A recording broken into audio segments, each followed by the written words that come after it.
Mukunda first ever factory outlet mega వడ్డానం sale. Zero making charges అన్ని Mukunda branches లో లభించును. నమస్తే అమ్మా. నమస్తే తల్లి.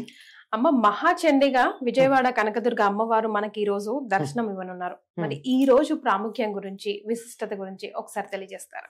అమ్మవారే తన నుండే ఉద్భవించినటువంటి చాముండా గురించి, చండీదేవి గురించి, ఆవిడ కాళికా రూపం, ఆవిడ గురించి చెప్పిన మాట ఏమిటంటే, ఇక నుండి నువ్వు చండి అని పిలువబడతావు అని చెప్పి, యస్మాత్ చండం చ ముండంచ గృహీత్వా త్వముపాగత చాముండేతి తతోలోకే ఖ్యాతాదేవి భవిష్యసి.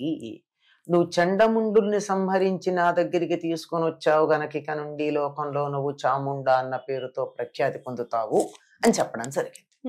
అంటే చండముండులు అనేటటువంటి రాక్షసులిద్దరిని సంహరించినటువంటిది ఎవరు? ఈవిడ అంటే కాళికాదేవి.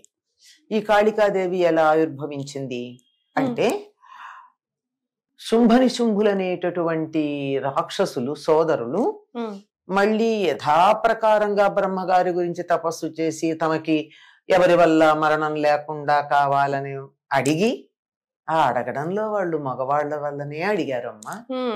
ఆడవాళ్ళ సంగతి మర్చిపోయారు. పర్వాలేదులే అన్నారు పైగా. అన్నప్పుడు నిర్లక్ష్యం, ఆడవాళ్ళు ఏం చేస్తారు అయ్యాక మహిషాసురుడు చేసిన పని అది, వీళ్ళు చేసిన పని అది. అలా అయినప్పుడు మరి ఈవిడ అందరు చాలా బాధ పెడుతున్నారు. దేవతలు ఎవరు వాళ్ళని గెలవలేకపోతున్నారు. అప్పుడు దేవతలకి ఇంతకు ముందు అమ్మవారు వాగ్దానం చేస్తుంది, మీకు ఎప్పుడన్నా అవసరం అయితే నన్ను తలుచుకోండి అని. అలా తలుచుకున్నప్పుడు ఏమిటి అంటే వీళ్ళ గురించి చెప్తారు. చెబితే అక్కడ ఉన్నటువంటి పార్వతీదేవి శరీరం నుండి కౌశికి అనేటటువంటి ఒక రూపం వచ్చింది. ఆ కౌశికి రూపమే సరస్వతిగా కూడా చెప్పబడుతూ ఉంటుంది. ఆవిడ వచ్చింది, ఇక్కడ నిలబడింది అనమాట. ఇంకా ఆ అందాన్ని చూసి వాళ్ళందరూ, మనకి సరస్వతి అవతారంలో కూడా ఈ సంగతే చెప్పుకుంటాం మనం.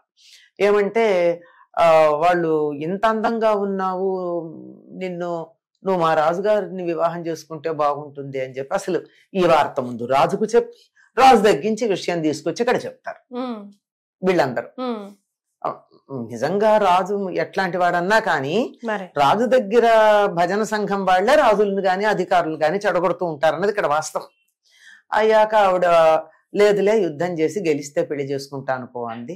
ఒక్కొక్కళ్ళని పంపించాడు. అంతా అయింది. చివరికి అంతమంది చనిపోయిన తర్వాత చండు ముండు అని ఇద్దరి సేనాధిపతుల్ని పంపించాడు. ఈ చండు ముండు వెళ్ళి బ్రహ్మాండంగా చేతిలో రకరకాల ఆయుధాలు ధరించి యుద్ధానికి మీదకు వస్తూ ఉంటే అమ్మవారికి ఒక్కసారి కోపం వచ్చి ఆ కోపంతో కనుబొమ్మలు మూడేసింది. ఇలా కనుబొమ్మలు మూడేస్తా ఆ కనుబొమ్మల్లో నుంచి కోప స్వరూపం ఆవిడలోంచి ఒకటి బయటకు వచ్చింది. నల్లగా ఉంది అది. ఆవిడ్ని కాళి అన్నారు. ఆ కాళి ఎలా ఉంది అంటే, ఒక చేత్తో ఖడ్గం ధరించింది, ఒక చేత్తో పాశం ధరించింది. పైగా ఒక విచిత్రమైనటువంటి ఆయుధం, ఖండపరశువు అంటారు, అటువంటి ఆయుధాన్ని కూడా ఈవిడ ధరించింది, విచిత్రమైన ఆయుధాన్ని. ఇలా ధరించి వచ్చినటువంటి ఆవిడ తన మెడలో పుర్రెలు మాలలుగా ఉన్నాయి. పులి చర్మాన్ని, పులి చర్మమేనా? పులి చర్మమే ఇందాక అన్నాను కదా. పులి చర్మాన్ని ఆ వస్త్రంగా ధరించి ఉంది. ఆవిడ ఎలా ఉందంటే, ఒంట్లో ఎక్కడ కండలేం లేవు, ఎండిపోయినట్టుంది. అంటే ఎండిపోవడం అంటే శరీరంలో కండలు లేకుండా మొత్తం అంతా కూడా ఎముకలు బాగా తేలి చూడంగానే భయం కలిగించేట్టుగా ఉంది. నల్లని రూపం, లోతుగా ఉన్నటువంటి కళ్ళు, ఎర్రబడిపోయినటువంటి కళ్ళు, పెద్ద నోరు, పులి చర్మం ధరించి ఒళ్ళంతా పుర్రెలు ధరించుంటా రూపం ఎలా ఉంటుంది? కాస్త చూడంగానే భయంగా ఉంది. ఇంకెలా అంటే చాలా విశాలమైనటువంటి నోరు కూడా ఉందన్నమాట, భీకరంగా. అలా ఉన్నటువంటి ఆవిడ పెద్ద ధ్వని చేసుకుంటూ వచ్చింది.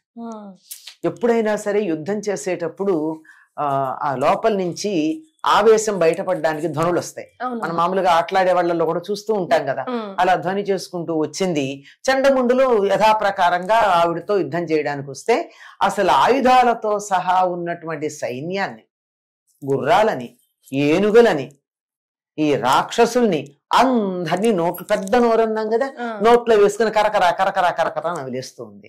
ఈ పెద్ద నోట్లో కూడా ఎర్రగా ఉన్నటువంటి నాలుగు ఇంకా భయాన్ని కలిగించేట్టు ఎర్రని కళ్ళు, ఎర్రని నాలుక. అలా నవిలేస్తూ ఉన్నది. ఇలా నవిలేసుకుంటూ వెళ్ళగా వెళ్ళగా వాళ్ళు యుద్ధం చేశారు, వీళ్ళు యుద్ధం చేశారు. చిట్ట చివరికి అందరినీ సంహరించింది. అందరినీ సంహరించి ఈ చండుడు ముండు ఇద్దరున్నారే వాళ్ళిద్దరినీ పీకల దాకా కత్తిరించింది. కత్తిరించి ఈ ఇద్దరి తలలు ఇలా జుట్టుతో పట్టుకుని 2 చేతులతో ఇద్దరిని పట్టుకుని ఆ అమ్మవారి దగ్గరికి తీసుకెళ్ళింది. అక్కడి నుంచి కదా ఇవిడు వచ్చింది. ఆవిడ తీసుకొస్తే అప్పుడు అన్నమాట ఇందాక నేను చెప్పాను శ్లోకం, నువ్వు చండముండులు ఇద్దరిని సంహరించి ఇక్కడికి తీసుకొచ్చావు గనక నువ్వు చాముండా అన్న పేరుతో ప్రసిద్ధమవుతావు అని చెప్పడం జరిగింది. ఇలా ఉన్నటువంటి ఈ చండి కాళికాదేవి యొక్క స్వరూపమే చండముండుల్ని సంహరించి 2 చేతులతోనూ వాళ్ళ పిలకలు పట్టుకుని అమ్మవారికి సమర్పించింది. తలల్ని ఇలా తీసుకొచ్చినటువంటి రూపాన్ని చాముండా రూపం అంటారు. అమ్మవారే ఆవిడ్ని చాలా మెచ్చుకోవడం జరిగింది. ఈ రూపం కలియుగంలో గొప్పగా ఆరాధనీయము అని చెప్తారు. కలౌ చండీ వినాయక అని మనకు ఒక మాట ఉంది. కలియుగంలో తొందరగా అనుగ్రహించేటటువంటి దేవతలు ఇద్దరున్నారు.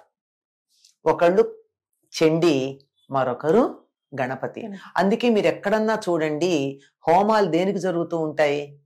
గణపతి హోమాలు జరుగుతూ ఉంటాయి, చండీ హోమాలు జరుగుతూ ఉంటాయి. కలియుగంలో త్వరగా అనుగ్రహించటానికి అనువైనటువంటిదిగా ఈ చండి గురించి చెప్తూ ఉంటారు. చండి రూపంలో ఎందుకు అంటే పూర్వకాలంలో రాక్షసులు అన్న వాళ్ళు ప్రత్యేకంగా ఉండేవారు. వాళ్ళని గుర్తించటానికి వీలుగా ఉండేది. ఇప్పుడు అది కొంచెం కష్టంగా ఉంది, చాలా కష్టంగా ఉంది. కనుక ఈ చండి అనేటటువంటి రూపం చాలా, ఈవిడే మహాచండి అని కూడా అంటారు. ఇటువంటి రూపంలో ఉన్నటువంటి అమ్మవారిని ఆరాధించినట్టయితే ఒక్కొక్క రాక్షసుని చంపుకుంటూ వెళ్ళాలి అంటే జనాలు మిగలరు. అందుకని రాక్షసత్వాన్ని పోగొట్టాలి అంటే వాళ్ళని చంపకుండా హోమాలు చేసి దాని నుండి వచ్చేటటువంటి ధూమం ద్వారా వాళ్ళల్లో ఉన్న రాక్షస గుణాలు పోగొట్టేటటువంటి ఒకానొక ప్రక్రియ మనకు కనపడుతూ ఉంటుంది. ఈవిడ్ని మహాచండి అంటారండి. అసలు ఈ దసరాలంతా కూడా ఈ నవరాత్రుల్లో చండీ పారాయణే చేస్తారు. దీన్నే దుర్గా సప్తశతి లేక చండీ సప్తశతి అంటారు. ఇందులో మొత్తం కూడా చండీ రూపంగా చండీ సప్తశతి అన్న మొత్తం అమ్మవారి యొక్క రూపాలన్నీ మనకి ఇందులో ఎక్కడెక్కడ ఎప్పుడెప్పుడు ఏ ఏ అవతారాలు ధరించి రాక్షస సంహారం చేసిందో ఆ వివరాలన్నీ క్రమంగా మనకు కనపడుతూనే ఉంటాయి.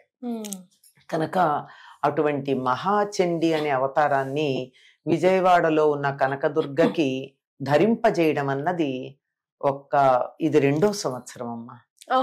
నిరుడు మొదలు పెట్టారు, 2వ సంవత్సరం మళ్ళీ కొనసాగిస్తున్నారు. అంతకు ముందు ఈ అవతారాన్ని ధరింపచేసేటటువంటి వారు కాదు, ప్రత్యేకంగా వేరేగానే ఉండేవి.